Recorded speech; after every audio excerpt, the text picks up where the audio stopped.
¿Qué es Conectando Ciudadanías? Es un podcast. Un espacio de resistencia. Un conversatorio. Para organizar a las ciudadanías. Encontrar puntos de entendimiento. ¿Qué otras formas culturales hay? Diferentes contextos, diferentes realidades. Una ciudadanía organizada siempre puede transformar su realidad social.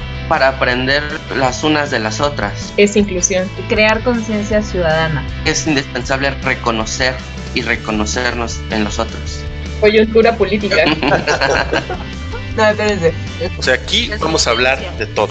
¿Quién sabe? Somos Conectando Ciudadanías, todos los jueves a las 8 de la noche. Bienvenidas ciudadanías al conversatorio permanente Conectando Ciudadanías de Ciudadanías AC. Yo soy Mónica Caguanzi Escobar, secretaria de Ciudadanías. Hoy me encuentro muy contenta de saludarles una vez más en este conversatorio como todos los jueves en punto de las 8 de la noche. Hoy por parte de Ciudadanías nos acompaña nuestra presidenta Danitza Morales. Hola Danitza, ¿cómo estás? Buenas noches. Moni, ¿qué tal? Con mucho gusto en saludarte, con mucho gusto en saludarlas y saludarlos como todos los jueves a las 8 de la noche. Y muy contenta también de compartir este espacio con una persona magnífica, Moni. Qué gusto, Danitza. Y bueno, pues yo también puedo compartir esa alegría, esa emoción, sobre todo porque voy a compartir nuevamente este espacio contigo, pero también me encuentro muy emocionada por estar compartiendo este conversatorio de Conectando Ciudadanías con una gran invitada. En esta noche, déjenme decirles que nos encontramos conversando con la doctora Adriana Fabela Herrera, consejera nacional del INE, acerca de uno de los temas que yo creo que también se puede considerar como uno de mis temas favoritos, pero también un tema que desde Ciudadanías venimos trabajando desde hace algunos meses. El tema que en esta noche estaremos platicando, dialogando y sobre todo con esta gran invitada, la doctora Adriana, es acerca de los avances y desafíos de la participación política de las mujeres. Buenas noches, doctora. Bienvenida a Conectando Ciudadanías. ¿Cómo está? Hola, pues buenas noches y un saludo a todas las personas que nos hacen el favor de seguirnos y de escucharnos. Y gracias, Danitza y Mónica, por la invitación a participar en esta plática que, bueno, pues estoy muy contenta también de estar aquí con estas mujeres jóvenes tan talentosas que yo admiro muchísimo y que seguramente vamos a poder conversar de los temas que más les interesan. Gracias, de verdad, por la invitación. Muchas gracias, consejera, y pues nuevamente para Ciudadanías es un honor poder estar compartiendo este espacio, conversando con usted sobre esta temática que estaremos desarrollando en unos minutitos. Pero antes de comenzar y entrar ahora sí al tema que nos compete en esta noche, permítanme darle lectura a la gran semblanza que nuestra invitada nos comparte. La doctora Adriana Fabela Herrera es mexicana, feminista, impulsora de los derechos político-electorales de las personas que pertenecen a grupos en situación de vulnerabilidad. Es doctora en Derecho, maestra en Administración Pública, especialista en Derecho Constitucional y licenciada en Derecho. En 2005 fue designada como magistrada de la Sala Regional Toluca del Tribunal Electoral del Poder Judicial de la Federación, cargo que concluyó el 6 de marzo del 2013. Posteriormente se desempeñó como magistrada de la Primera Sala Civil con sede en Toluca del Tribunal Superior de Justicia del Estado de México hasta el 3 de abril de 2014. A partir del 4 de abril de 2014 es consejera del Consejo General del Instituto Nacional Electoral, el INE. También ha sido autora del libro titulado Teoría y Práctica de las Nulidades Electorales y coautora de varios libros. También es autora de diversos artículos y ensayos, además cuenta con más de 450 participaciones en ponencias, conferencias, diplomados, cursos y pláticas relacionadas con el ámbito jurisdiccional y en materia electoral, los cuales han sido realizados en México y en diversos países de América Latina. Forma parte de diversas asociaciones y redes que impulsan y defienden los derechos de las mujeres. Es integrante honoraria de la Asociación Mexicana de Consejeras Estatales Electorales. También es presidenta fundadora del Comité Consultivo de la Comisión Nacional de la Defensa de los Derechos Políticos de las Mujeres, ACE, que se instauró el 5 de noviembre de 2018. Podemos mencionar que es integrante de la Asociación de Magistradas Electorales de las Américas, AMEA, en la cual presidió desde noviembre de 2018 hasta el 8 de marzo de 2021. Es integrante de la Red de Mujeres en Plural. También podemos decir que es integrante del colectivo 50+1 y también de la Red Nacional de Mujeres Defensoras de la Paridad en toda la República Mexicana, madrina e integrante de la Red Nacional de Defensoras de Derechos Políticos Electorales. En 2018 y 2019 participó como comisionada del Instituto Nacional Electoral en la 11ª y 12ª Convención de los Derechos de las Personas con Discapacidad ante la Organización de las Naciones Unidas, ONU, en New York, Estados Unidos. Es miembro del Colegio de Profesores e Investigadores con actividades académicas formales en universidades extranjeras de excelencia desde agosto de 2021 y en mayo de 2022 obtuvo la certificación de competencia en empoderamiento con visión de género otorgada por la Fundación de Ciencias de la Documentación de España. Y bueno, pues nuevamente, como lo mencioné a nosotras, es un gusto poder estar compartiendo este espacio con usted, consejera, sobre todo para poder platicar acerca de los avances y los desafíos que implica la participación política de las mujeres, ¿no? Como podemos ver, usted dentro de su trayectoria cuenta con experiencia tal que nos pudiera dar un panorama, una visión respecto a la participación política de las mujeres, pero también reconocemos que en nuestros contextos existen una serie de dificultades que permitan y sobre todo garanticen el acceso de la participación política, en específico de las mujeres mexicanas, ¿no? Entonces, digamos que para ir partiendo desde esta temática que nos está aconteciendo en esta noche, me gustaría en principio preguntarle cuál es el panorama actual de la participación política de las mujeres. Bueno, pues gracias, Mónica, por la presentación. Y bueno, a ver, el panorama actual de la participación política de las mujeres en México es un panorama pues bastante favorecedor. Si nosotros vemos los distintos datos, por ejemplo, en la Cámara de Diputadas y Diputados del Congreso de la Unión ya tenemos un 50% de mujeres que están ahí ocupando las curules. Entonces, estamos hablando de que hay una paridad. Acuérdense nada más que la paridad implica que la mitad de los cargos o la mitad de las candidaturas tienen que ser para mujeres. ¿Y por qué hemos estado exigiendo esto? Pues porque nosotros, acuérdense que las mujeres somos más del 51%, casi el 52% de la población en nuestro país, y lo mismo sucede en otros países del mundo. Pero pues no tenemos tanta representación. Ahora ya la tenemos. Les digo, en la Cámara de Diputados y Diputadas a nivel federal tenemos del 50%. En la Cámara de Senadores y Senadoras también ya tenemos un 50% de mujeres que están ahí ocupando las distintas curules. Y a nivel de los congresos locales también hemos tenido un avance súper importante. Fíjense, ya de las 32 entidades federativas, por lo menos ya tenemos mujeres representadas en los congresos en un 48% para arriba. O sea, lo mínimo que tenemos en cada entidad federativa es un 48% de mujeres en los congresos locales, y tenemos entidades federativas, por ejemplo, que van del 50% o más. Por ejemplo, tenemos 8 entidades con un 50% de mujeres. Tenemos 3 entidades que van del 51 al 59% de mujeres en los congresos locales, o tenemos 6 entidades federativas que van del 60 al 69%. Entonces tenemos un gran avance. Y hablando de las presidencias municipales o alcaldías, ahí no hemos avanzado tanto porque realmente tenemos un rezago muy grande. Apenas en el 2014 tenemos un 7% de mujeres en las presidencias municipales o alcaldías en todo el país, y ahora, bueno, pues tenemos por lo menos un promedio de 32.99% de mujeres, y tenemos obviamente entidades que van del 10 al 19%, pero sobre todo, por ejemplo, ya ahorita ya tenemos entidades que van del 50%, por ejemplo, como la Ciudad de México, que tenemos un 50% de alcaldesas, o de un 51% en adelante, que son 4 entidades federativas como Colima, Baja California, Quintana Roo y Baja California Sur. Y también, bueno, pues hemos logrado en estos últimos años una mayor participación de las mujeres para que accedan a los cargos de las gubernaturas.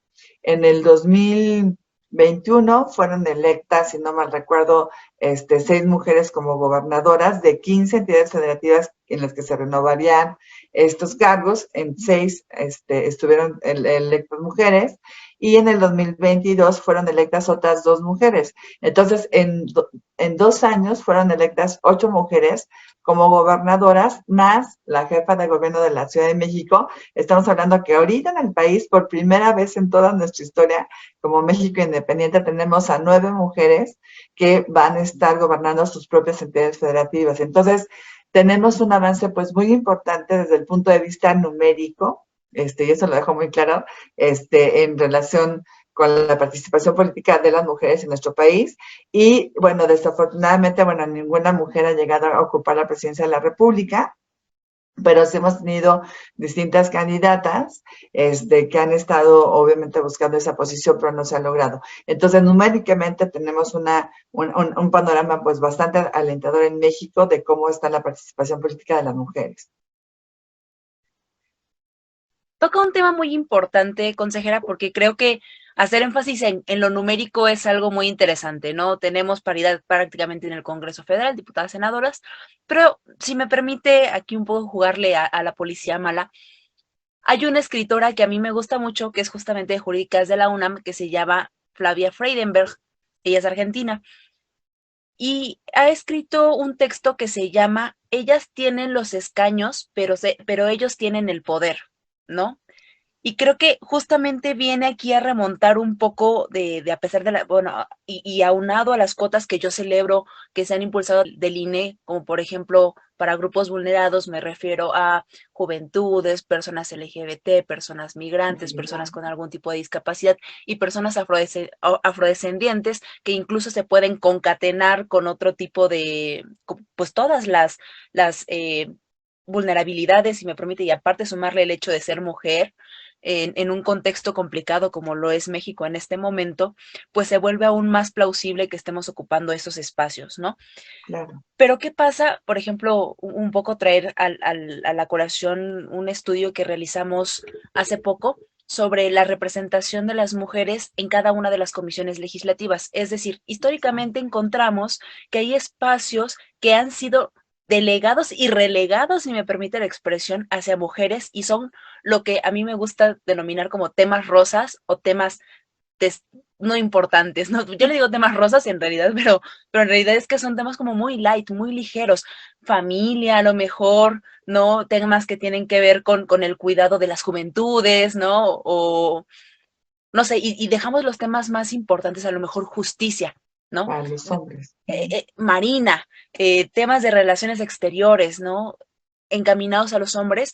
Y si hacemos el estudio, que también lo realizamos para comisiones de los estados, encontramos un panorama similar, ¿no? Y es lamentable pues ver lo que históricamente seguimos relegando estos espacios. A lo mejor un poco, consejera, desde su perspectiva, hablando no solamente del poder legislativo, sino también en los otros poderes y también en los otros órdenes de gobierno, ¿qué se podría o qué podríamos seguir impulsando y o promoviendo desde distintos ámbitos, a lo mejor institucionales o de la sociedad civil organizada o desde la academia, para que no sigamos repitiendo este tipo de factores que de cierta forma yo creo que decrecen la democracia porque no permiten la participación política directa de las mujeres en esos espacios que ya tienen, pero que no están ejerciendo?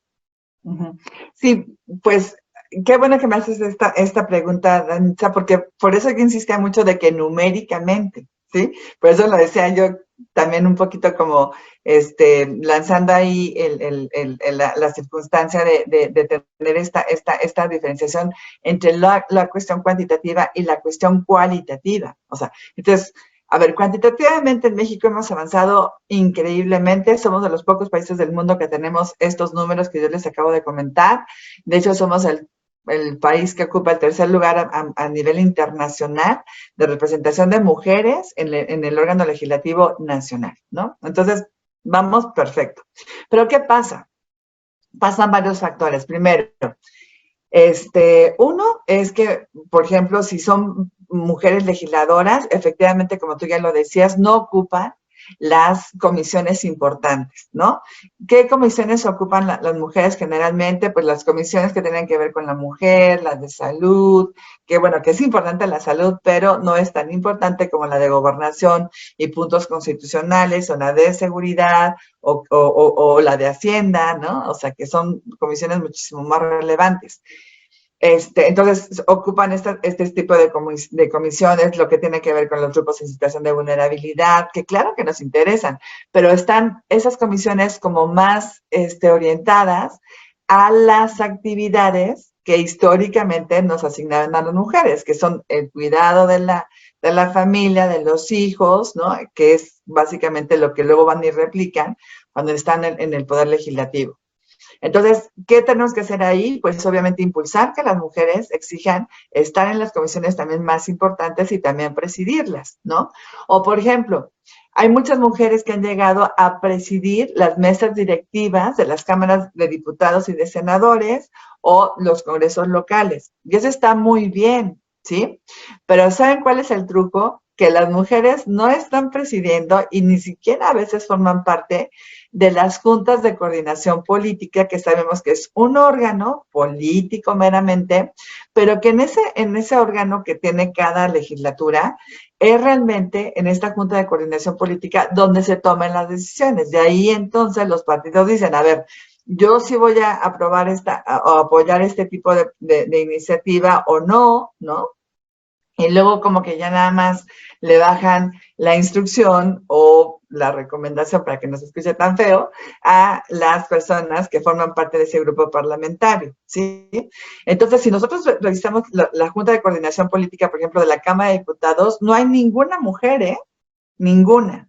Y en la Cámara de Senadores, si no mal recuerdo, había como 2 o 3 mujeres que están ahí representando a sus grupos parlamentarios, ajá, pero solamente, ¿sí?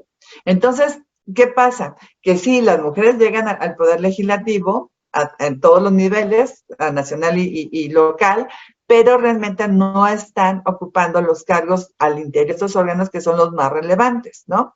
Pero peor, les voy a poner, y a lo mejor me van a odiar por decir esto, pero a ver, ¿ustedes cómo se explican que desde el 2018 casi tenemos una integración paritaria de la Cámara de Diputados y de Senadores y que haya sido hace pocos años, pues hace pocos años, que con esta integración se hayan, por ejemplo, disminuido los apoyos o sea, hayan eliminado para los refugios para mujeres, ¿no?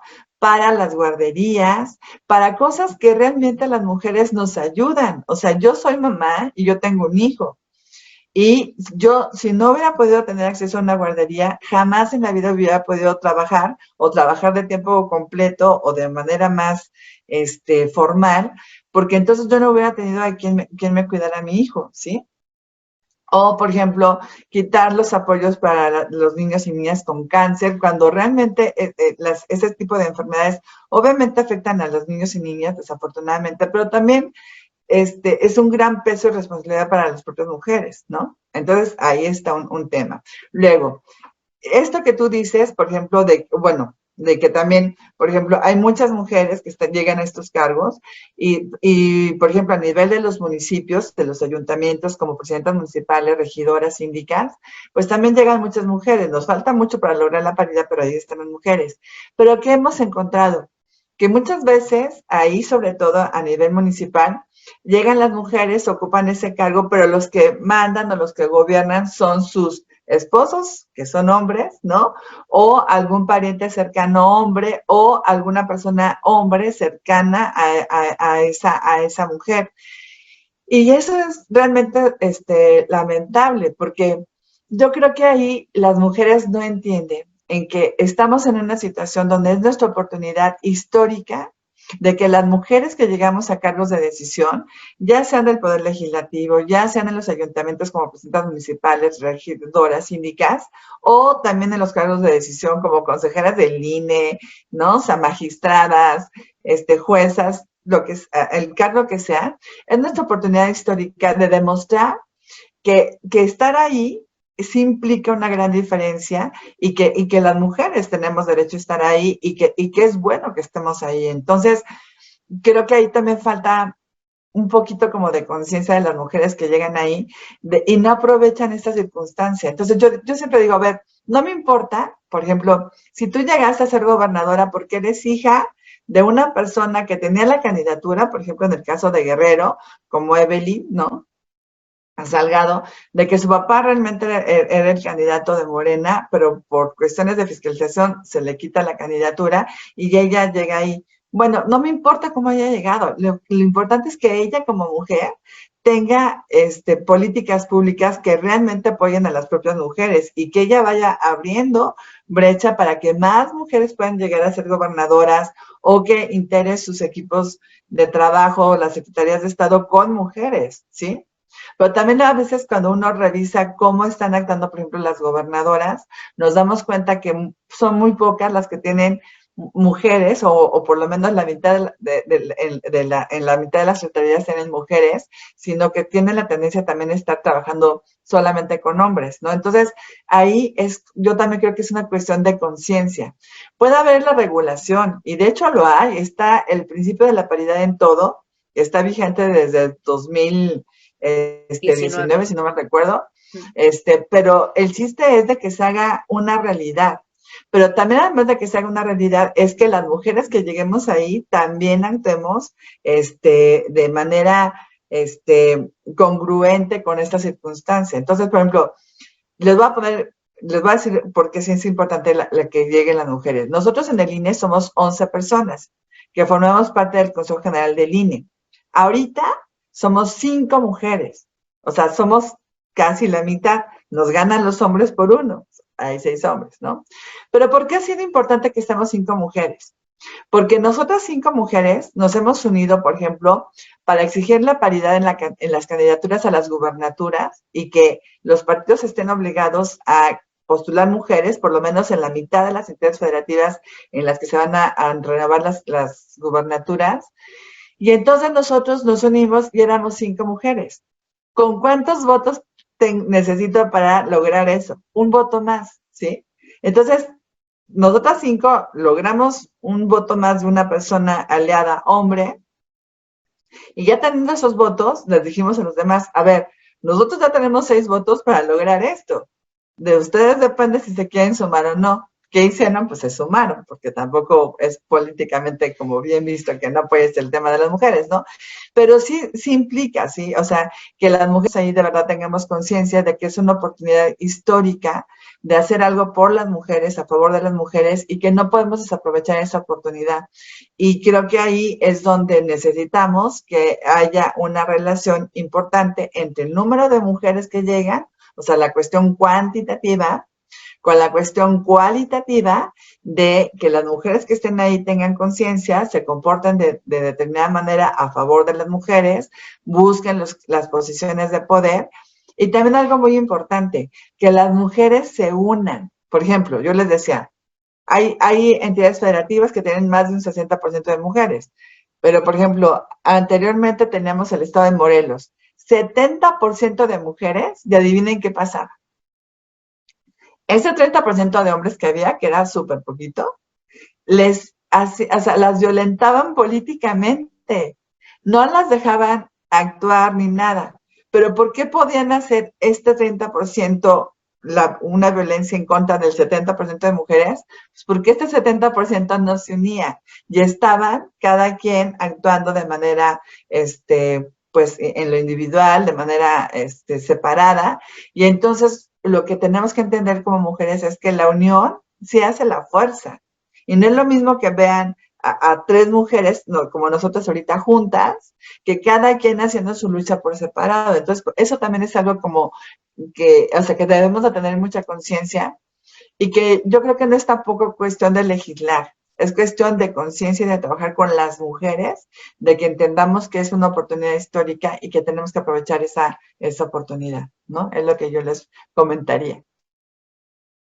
Claro, consejera, y sobre todo, ahora que estaba mencionado, por ejemplo, como esta distinción entre que a pesar de que existe una cifra importante o se ha anotado a través de las cifras, pues ese avance, ¿no? Respecto a la participación política, antes de entrar a este conversatorio, estaba escuchando otro acerca de violencia política de género, ¿no? Y escuchaba a una de las ponentes mencionar que el poder no se pide, ¿no? Sino el poder se arrebata. Entonces creo que también aquí existe como una vinculación o más bien lo puedo lograr relacionar. Cuando usted está diciendo, ¿no? Creo que ha habido un avance importante, al menos, por ejemplo, desde 2018, que se logró ver como una legislatura que estaba conformada con, digamos, como con cierto número de mujeres y en disminución, ¿no? Como que antes todos los espacios, a lo mejor legislativos o espacios de poder de representación eran ocupados únicamente por varones, ¿no? Entonces, creo que también digamos, como el hecho de mencionar que no solamente se pide, o por ejemplo, usted menciona, ¿no? Que la unión hace la fuerza, es también mencionar, por ejemplo, que a partir de estas acciones a lo mejor que eran requeridas impulsar desde el INE para conformar, digamos, una paridad en la distribución a lo mejor de candidaturas, pues precisamente responde a la organización misma que las mujeres han realizado, ¿no?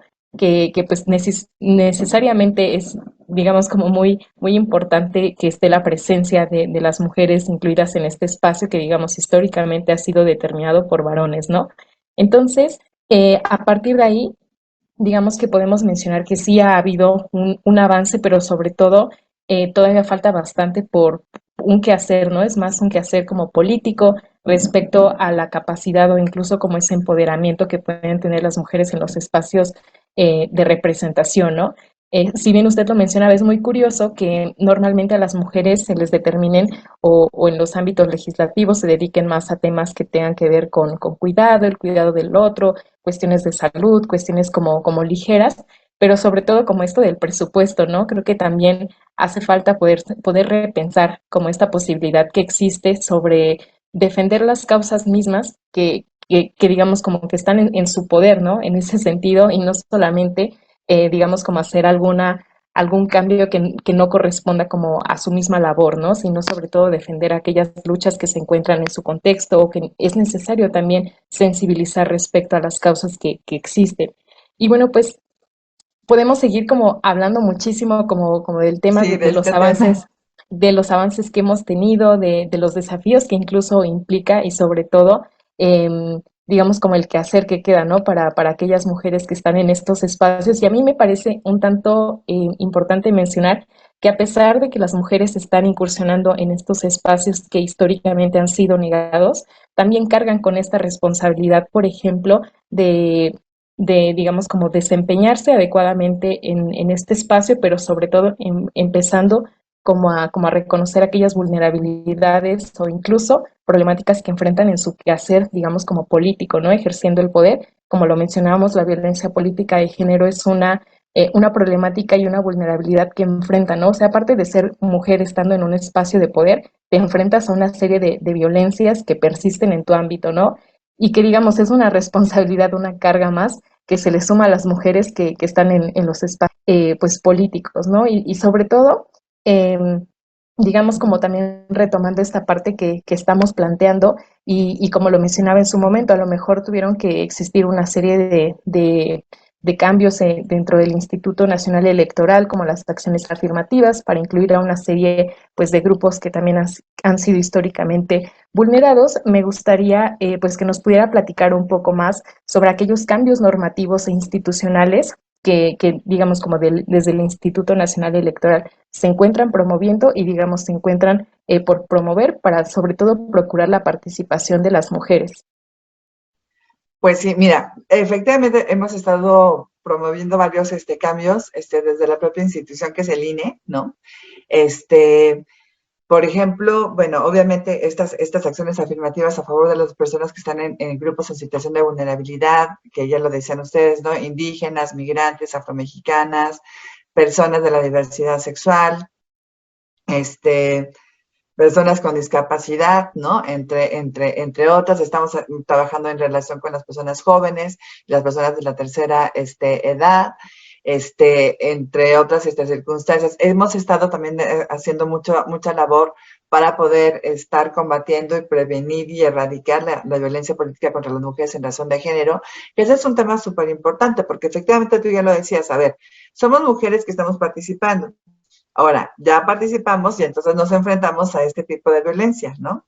¿Y por qué existe esta violencia contra las mujeres en razón de género? Porque toda la vida ha existido violencia en contra de las mujeres en los distintos ámbitos, pero ahora se nota más en la cuestión política porque es mayor el número de mujeres que están participando en este tipo de actividades políticas, ¿no? Y acuérdense que la violencia va desde obligarme a renunciar a mi cargo de elección popular, como ya sucedió en varios casos para presidentas municipales, por ejemplo, en el estado de Chiapas, ¿no? O en Guerrero, o no dejarme actuar como presidenta municipal o en algún otro cargo, o también, por ejemplo, negarme los recursos que se necesitan para poder realizar esa función, ¿no?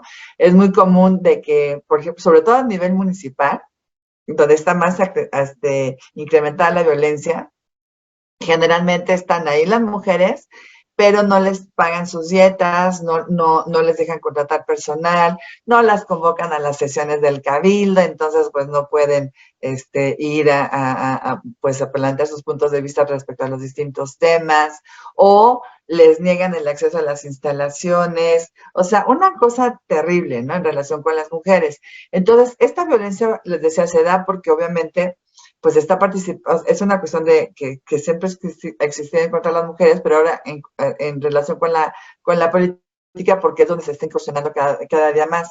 ¿Y por qué se genera la violencia? Pues porque los hombres dicen, a ver, este cargo que está ocupando Adriana, por ejemplo, pues antes pertenecía a un hombre. Entonces los hombres ya desde ahí ya tienen una circunstancia complicada de que no aceptan a las mujeres porque son, desde su punto de vista, cargos que a ellos les pertenecen y que nosotros indebidamente estamos ocupando. Así lo ven muchos hombres, ¿no? Sobre todo los que generan la violencia contra las mujeres. Entonces, ahí sí hay que tener muchos elementos para estar, pues, combatiendo ese tipo de prácticas. Ahora, ¿qué tenemos? Primero tenemos un protocolo antes para ver los casos de violencia, pero luego afortunadamente ya tenemos una ley que se emitió, o bueno, se publicó en el Diario Oficial de la Federación el 13 de abril de 2020. Pero obviamente sabemos que no porque se publique una ley, mágicamente ya las cosas se resuelven, ¿no? La ley nos ayuda a ir haciendo que las conductas humanas se vayan por un cauce jurídico, pero no cambian la realidad de manera mágica. Entonces, ¿qué pasa? Pues que los casos de violencia siguen ahí dándose, ¿no? Pero ahí tenemos un marco legal que nos ayuda a actuar con mayor seguridad, ¿no? Y contundencia. Tenemos también, por ejemplo, tenemos una guía para presentar las denuncias. ¿Y por qué es importante denunciar? Porque si yo denuncio, entonces eso implica que esa persona que está violentando, pues puede tener algún tipo de sanción. Y si esa persona es sancionada por violencia, además lo puedo registrar en un registro nacional de agresores, ¿no? O sea, de que han generado violencia contra las mujeres en razón de género. Y eso eventualmente también, además de exigir a la persona violentadora, también le puede impedir que ocupe algún cargo de elección popular si es que se determina que esa persona, por la agresión que cometió contra una mujer, dejó de tener un modo honesto de vivir, ¿sí? Pero también tenemos toda una guía también para poder darle el trato adecuado a las personas que son víctimas de violencia, ¿no? Porque tenemos que ver que no se les revictimice cuando ellas van a denunciar. Tenemos también, les decía, todo un seguimiento que se le da a estos casos de violencia, que son pues muy importantes. Nosotros también hemos hecho algo relevante en el INE, por ejemplo. Tenemos más candidatas mujeres. La mitad de las candidaturas que registran los partidos políticos tienen que ser necesariamente para mujeres, ¿no? Entonces, ya teníamos más mujeres, o tenemos más mujeres compitiendo, pero ellos nos decían, oye, pues sí, ya estoy yo como candidata, pero el partido político no me da recursos para hacer mi campaña. Entonces, ya también tenemos una regla de que por lo menos el 40% de los recursos que un partido político destine a una campaña tienen que ser para las campañas de mujeres.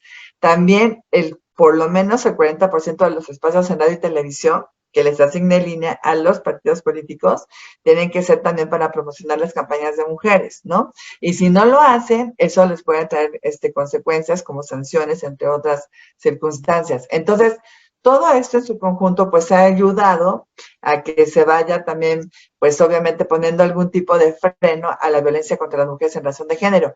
También tenemos otra medida que es la declaración 3 de 3 contra la violencia, que ustedes seguramente se acordarán, que es bajo el esquema de que no queremos ningún violentador en el poder.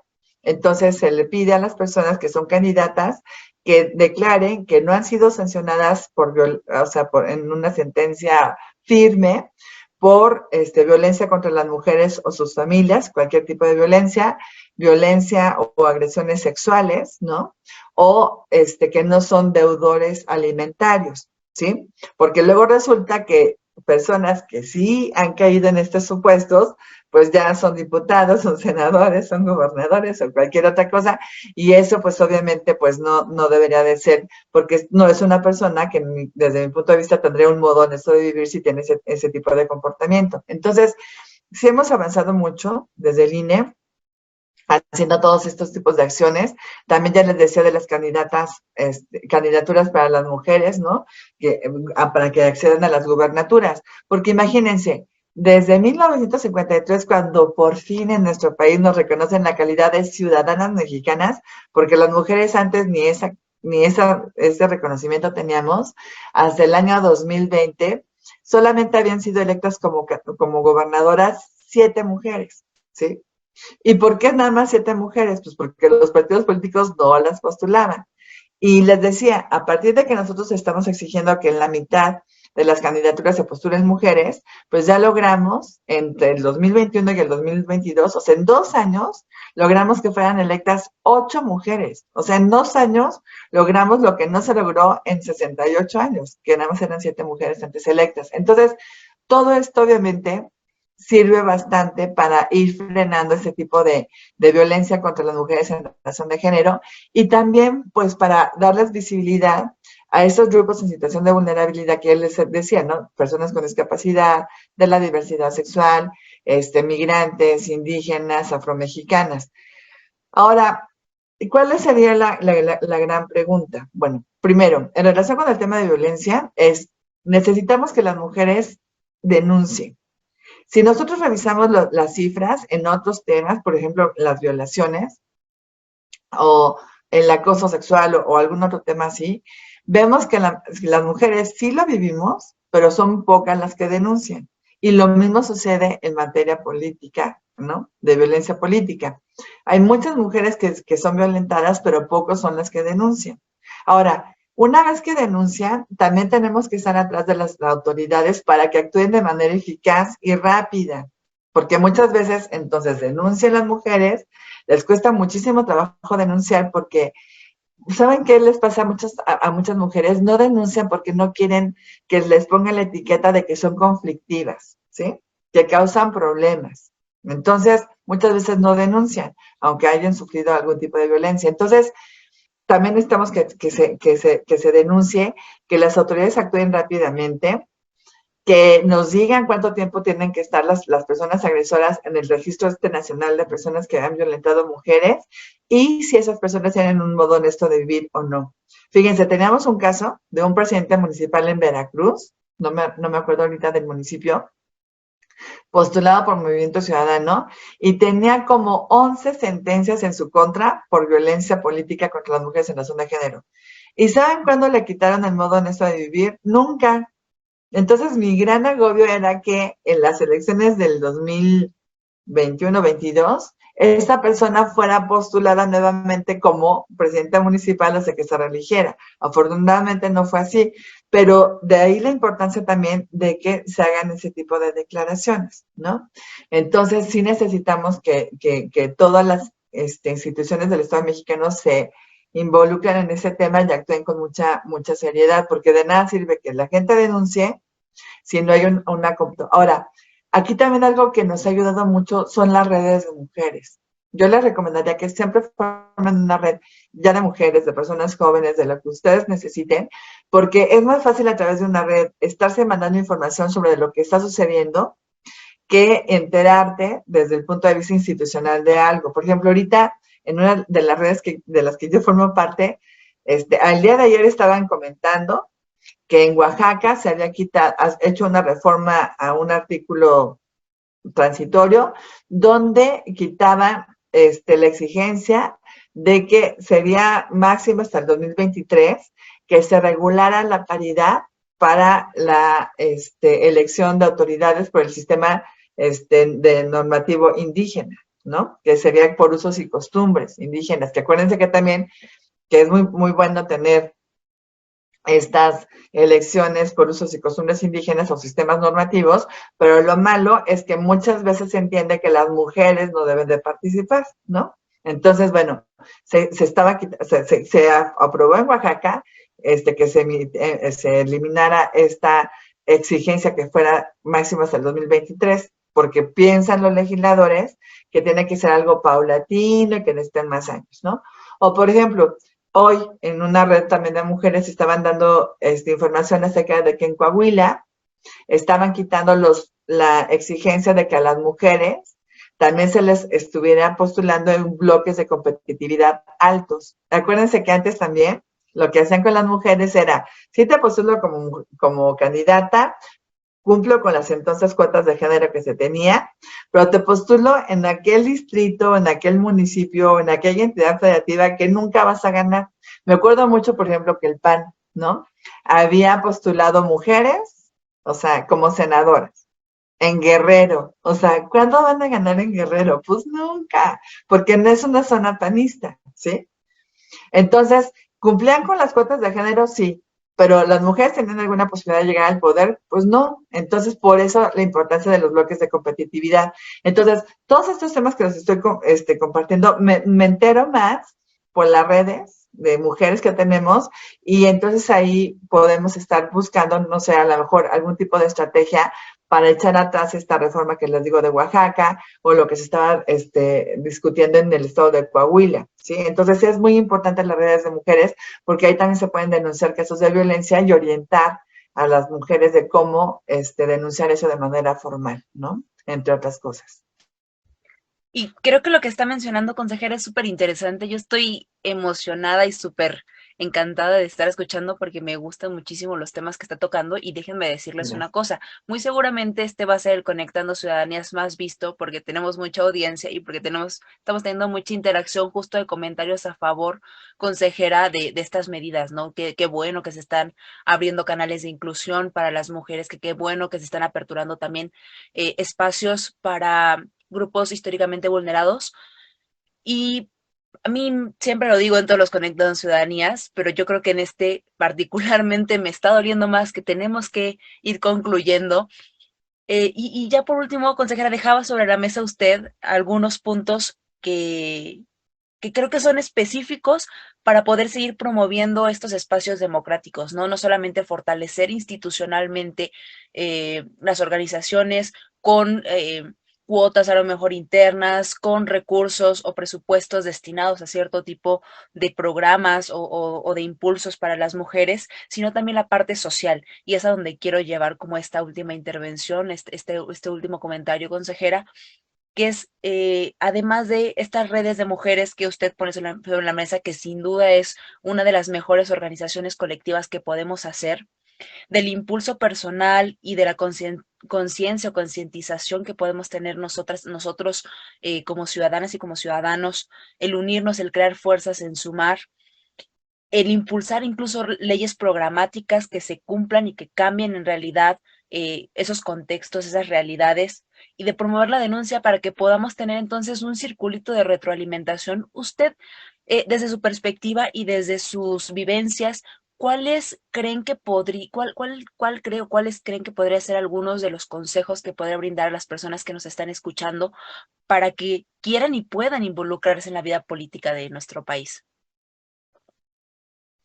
Pues mira, primero, creo que el consejo que yo les daría es primero que crean en ustedes mismas como personas, que son personas valiosas, porque creo que muchos de estos problemas que hemos estado hablando, Moni, Danitza, de cómo están las mujeres llegando a los cargos de decisión de legislaturas dentro de los ayuntamientos, pero luego finalmente no se nota su presencia porque no hacen algo en pro de las mujeres o de otros grupos en situación de vulnerabilidad, es porque yo creo que muchas mujeres ni siquiera se dan cuenta que son valiosas y que tienen exactamente las mismas posibilidades y habilidades que los hombres, ¿sí?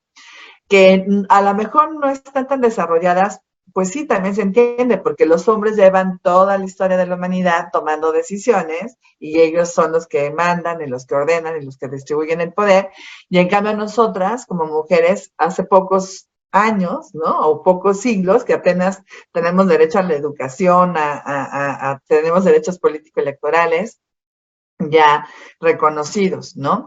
Y que realmente estamos ahorita ya buscando una mayor, pues sí, o sea, participación política de las mujeres, ¿no? Entonces hay que creer en nosotras mismas, hay que empoderarnos, y siempre les digo que también el empoderamiento va de adentro hacia afuera, entonces por eso es muy importante trabajar en nosotras mismas, saber que somos valiosas, o sea, que nuestra opinión también cuenta, y que aunque tengamos dudas, nos dé miedo, a veces tengamos pues muchos temores, porque además a las mujeres cuando participamos o sea, en los grupos en los puestos importantes nos entran muchas dudas, ¿no? De que de verdad yo sería igual de capaz que mis compañeros hombres o sea, mi idea realmente sería igual de valiosa. Entonces siempre nos estamos cuestionando de que si somos valiosas o no, sí lo somos, ¿sí? Entonces, el miedo no se nos va a quitar, pero entonces agarra tu miedo y sigue adelante interactuando y buscando llegar a estos cargos de decisión, primero. Segundo, ¿por qué es importante empoderarte? Porque cuando tú te empoderas, entonces ya como mujer reconoces a la otra mujer como aliada, no como enemiga, ¿sí? Por eso es importante saber que yo valgo y que no estoy compitiendo con las demás mujeres porque entonces ya me puedo aliar. Y eso, fíjense, lo tenían muy claro las diputadas y senadoras que estaban en la anterior legislación. Me estoy refiriendo a las mujeres que fueron electas, por ejemplo, para las diputaciones en el 2015, ¿no? Me acuerdo mucho de Marta Tagle, que la verdad es que yo la quiero mucho, es una gran mujer y la reconozco mucho, del Movimiento Ciudadano, que ella llegó ahí y con otras mujeres de otros partidos políticos empezó a hacer sinergia y sacaron muchísimas cosas súper importantes, precisamente entre ellas la reforma de la paridad en todo, ¿no? Que luego también fue aprobada en el Senado. Pero ¿por qué se pueden hacer estas cosas? Porque entonces las mujeres entienden que con independencia de qué partido sean, lo importante es aprovechar la oportunidad de hacer cosas por las mujeres. Y luego también creo que algo también que es muy importante es que te animes a participar. Puedes participar políticamente de bastantes maneras. O sea, una cosa es buscar una candidatura, ¿no? Para llegar a ser presidenta municipal, síndica, regidora, diputada local, federal, senadora, presidenta de la República, gobernadora. Ese es un camino, ¿no? Pero también puedes hacer mucho a través, por ejemplo, de los grupos que ustedes van integrando, de estas asociaciones que son muy importantes, donde van ustedes uniendo a distintas personas para buscar objetivos comunes, ¿no? Y tal vez estarse buscando también alternativas a los distintos problemas. Entonces, la participación política no solamente es ir a un cargo de elección popular o pertenecer a un partido político, pero es también hacer otro tipo de labores en la sociedad. Ahora, ¿qué es lo que yo veo? Que muchas personas, por ejemplo, jóvenes, quieren participar políticamente, o sobre todo, por ejemplo, también con los grupos en situación de vulnerabilidad, que ya dijimos, migrantes, indígenas, personas de la diversidad sexual con discapacidad, afromexicanas, quieren tener representación. Pero ¿saben cuál es el mayor problema? De que no pertenecen a ningún partido político. Ya hasta ahorita, septiembre de 2022, los partidos políticos son la vía más fácil para que la ciudadanía acceda a los cargos de elección popular. ¿Cuál es la otra vía? Buscar una candidatura independiente, pero tiene una serie de requisitos. Adivinen por quién puestos. Pues por los partidos políticos en los poderes legislativos, que a veces es más fácil formar un partido político que lograr una candidatura independiente porque te piden más apoyos, ¿no? Para la candidatura independiente que para un partido político. Entonces, ¿por qué les digo esto? Porque muchas veces si ustedes quieren incursionar en la cuestión política, de llegar a un cargo de elección popular, toda esta cuestión, pues entonces sí tienen que hacerlo a través de un partido político, es más fácil, y irse abriendo pues brecha dentro de las propias organizaciones políticas. También sabemos, y es importante también que la gente nueva llegue a los partidos políticos, porque también uno de los espacios donde más se vulneran los derechos políticos de las mujeres es ahí. Entonces, sí necesitamos que las mujeres lleguen ahí, pues precisamente para que vayan cambiando esta circunstancia. Entonces, yo sí les diría, a ver, participen, Hay múltiples maneras de hacerlo, háganlo, ¿no? También pueden ser, por ejemplo, concursar para ser consejeras y consejeros del INE, ¿no? De hecho, por ejemplo, yo ya salgo el 4 de abril del 23, entonces las personas que reúnan los requisitos pues pueden buscar sustituir a las personas que vamos a salir, que somos 4 personas. Pueden también buscar ser consejeros a nivel local, tanto del INE como de los institutos electorales locales.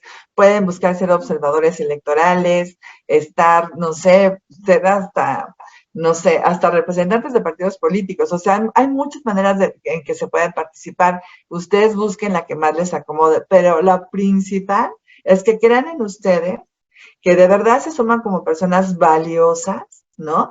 Que pueden aportar y que también reconozcan que se puede aprender de las demás personas que están a nuestro alrededor, porque yo les digo una cosa, o sea, yo aprendo muchísimo de las demás personas, de mis compañeras y compañeros de trabajo, de las personas con las que yo también convivo y trabajo, de cuando tomaba clases igual, ¿no? Entonces siempre hay la oportunidad de aprender, entonces hay que también tener esa humildad, o sea, sí creer en nosotros, empoderarnos desde adentro, como les digo, pero también tener la humildad de reconocer que podemos aprender de las demás personas y que siempre podemos mejorar como seres humanos. Entonces, pues a participar, por favor, ¿no?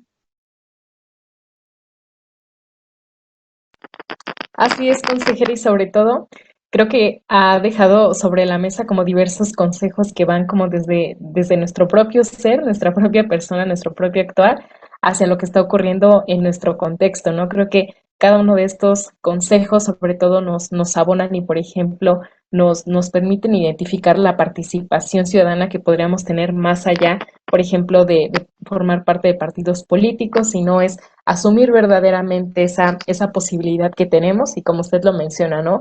Empoderarnos, participar en esos espacios y estar pues activamente.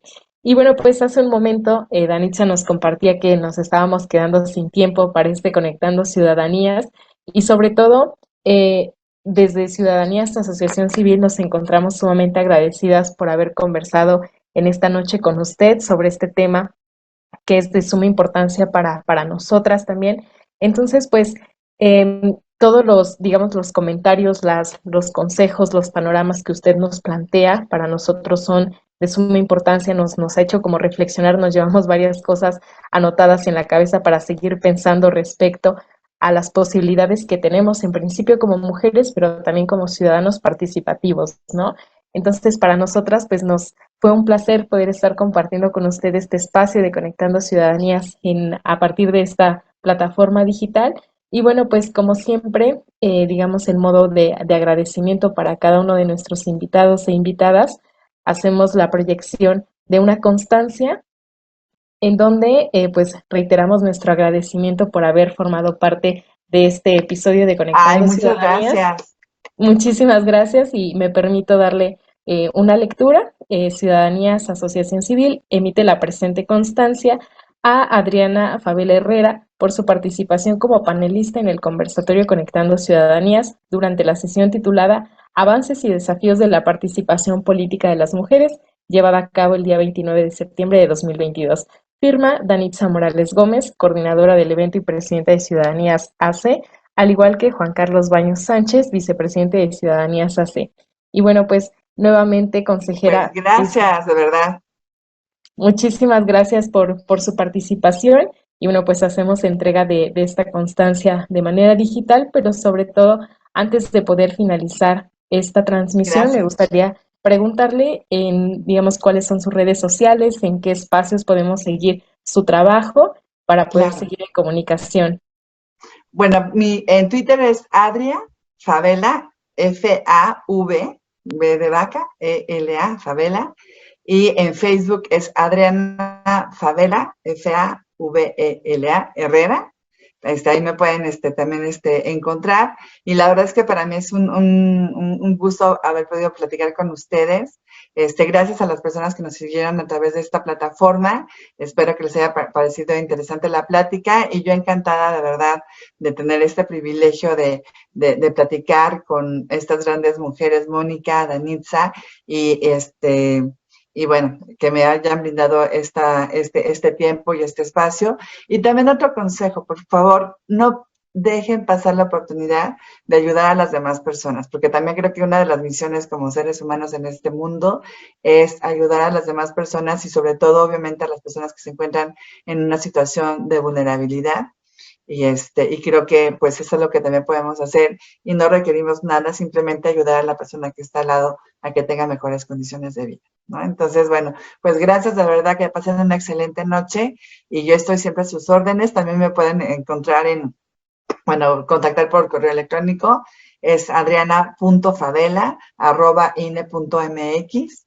Y pues estoy a sus órdenes y bueno, pues que tengan una excelente noche. Y gracias, Mónica, gracias, Danitza, por esta oportunidad de estar aquí con ustedes. Gracias. Gracias a usted, consejera. Muchas gracias, Moni, también por tu tiempo. Nos vemos en el próximo Conectando Ciudadanías, los jueves a las 8 de la noche. Un gusto, como siempre, de nosotras estar platicando con todas y con todos ustedes. Nos vemos. Buena noche. ¿Qué es Conectando Ciudadanías? Es un podcast. Un espacio de resistencia. Un conversatorio para organizar a las ciudadanías. Encontrar puntos de entendimiento. ¿Qué otras formas culturales hay? Diferentes contextos, diferentes realidades. Una ciudadanía organizada siempre puede transformar su realidad social. Para aprender las unas de las otras. Es inclusión. Y crear conciencia ciudadana. Es indispensable reconocer y reconocernos en los otros. Coyuntura política. No, espérense. O sea, aquí vamos a hablar de todo. ¿Quién sabe? Somos Conectando Ciudadanías, todos los jueves a las 8 de la noche.